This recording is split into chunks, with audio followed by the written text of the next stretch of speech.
तो अभी वैक्सीनेशन के बारे में भी सब लोग वैक्सीनेशन नहीं ले रहे हैं। तो वैक्सीनेशन लेने से आप वायरस से जो कोरोना वायरस से बच के अपना ज़िंदगी और अपना जान बचा सकते हैं।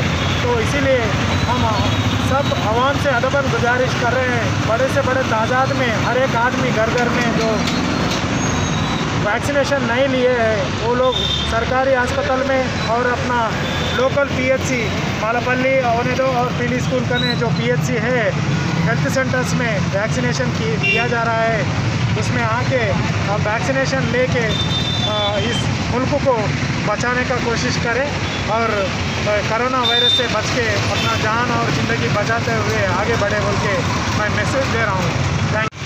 जो कोविड का जो हालात है उस सिलसिले में ये फ़ैसला भी लिया गया और सोच रहे हैं कि क्योंकि ये इंसानियत का काम है, किसी मज़हब का काम नहीं है कि कोविड एक बीमारी ऐसी बीमारी है जो हमको हमारे बहुत से बड़े लोगों को, हमारे बहुत से ज़िम्मेदारों को हम लोगों ने खो दिया है इस बीमारी की वजह से।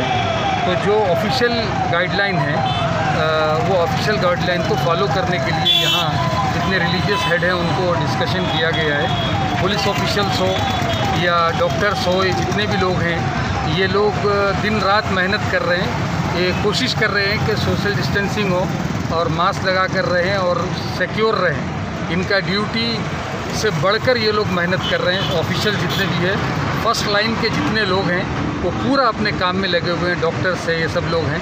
हम अप्रिशिएट करते हैं इन लोगों के वर्क को।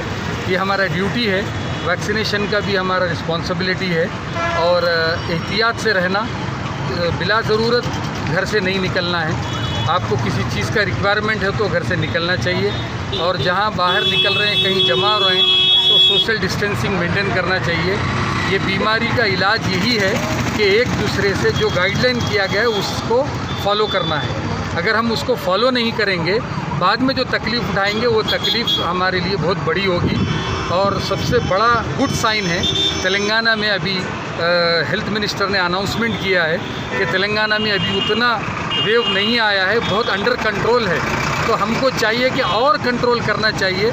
निज़ामाबाद को, डिस्ट्रिक्ट निज़ामाबाद को कोविड फ्री जोन करने तक खामोश नहीं बैठेंगे, ये डिसीजन हम लोगों ने लिया है।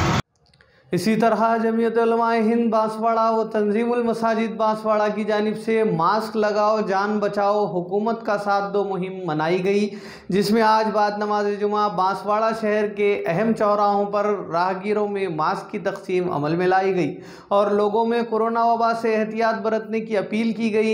इस मौके पर सर्कल इंस्पेक्टर बांसवाड़ा ने शिरकत की। इस मुहिम में मौलाना रकीब कासमी, इम्तियाज़, मौलाना मोहम्मद अली कासमी, अब्दुल वहाब, सईद के अलावा साबिका वार्ड मेंबर शेख अकबर ने बढ़ चढ़ कर हिस्सा लिया।